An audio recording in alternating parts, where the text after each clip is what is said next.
పూరా local. Welcome to పూరా local. ప్రస్తుతం మనం తెలంగాణ భవన్లో బీఆర్ఎస్ పార్టీ నాయకులు రాకేష్ రెడ్డి తోటి ఉన్నాము. కాళేశ్వరం ప్రాజెక్టు కేవలం డబ్బులు దండుకోవడానికే కట్టారు అని కాంగ్రెస్ శ్రేణులు చెప్తున్న పరిస్థితి అసెంబ్లీలో ఏమంటారు? దశాబ్దాల పాటు ఉన్నటువంటి కరువును పారదోలి కన్నీళ్లను తూడ్చి కష్టాలను కడదీర్చాలనేటువంటి ఆలోచనతోనే కట్టినటువంటి ప్రాజెక్టు కాళేశ్వరం ప్రాజెక్టు.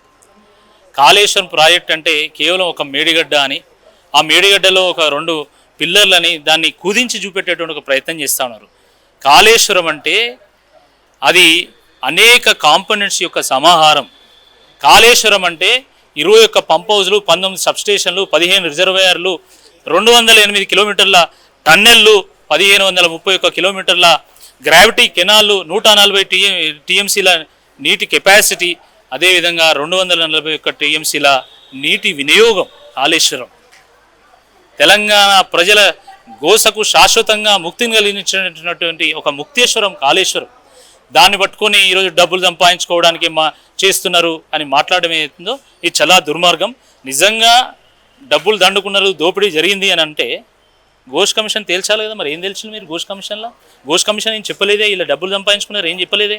మరి ఎన్ని రోజులు, సంవత్సరంన్నర పాటు మీరు విచారణ చేసింది కదా, ఏం తెలిసింది మీరు ఇప్పటివరకు? అంటే ప్రజల్లో ఒక అపోహను సృష్టించాలనేటువంటి ఒక ఆలోచన ఇందులో ఉంది.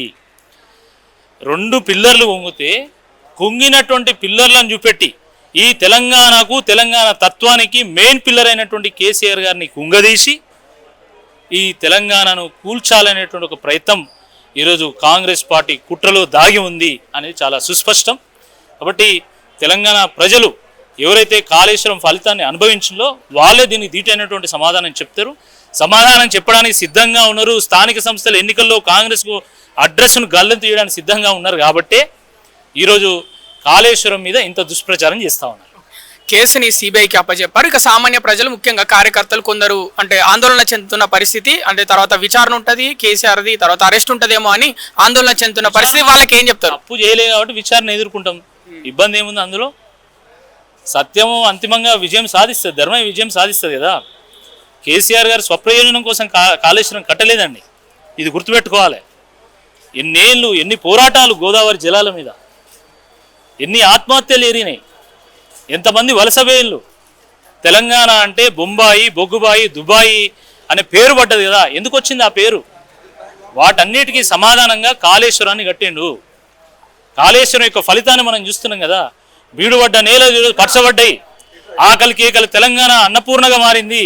60 లక్షల మెట్రిక్ టన్నుల ధాన్యం పండించేటువంటి తెలంగాణ ఈరోజు అన్నపూర్ణగా మారినటువంటి విషయం కాంగ్రెస్ పార్టీ నాయకులకు కనబడతలేదని నేను అడుగుతా ఉన్నా. కాబట్టి కాళేశ్వరం మీద దుష్ప్రచారం చేస్తే ఈరోజు ఆకాశం మీద ఉమ్మేసినట్టే అది మన మీదనే పడుతుంది. ఎందుకంటే ఏ కాంగ్రెస్ పార్టీ నాయకులైతే దీని మీద దుష్ప్రచారం చేస్తుందో ఆ కాంగ్రెస్ పార్టీ నాయకుల పంట పొలాల్లోకి వచ్చేటువంటి నీళ్లు కూడా కాళేశ్వరం నీళ్ళే, వాళ్ళు తాగేటువంటి మిషన్ భగీరథ నీళ్ళు కూడా కాళేశ్వరం నీళ్ళే. కాబట్టి మీరు చేసేటువంటి ఈ దుష్ప్రచారం మహాపాపము.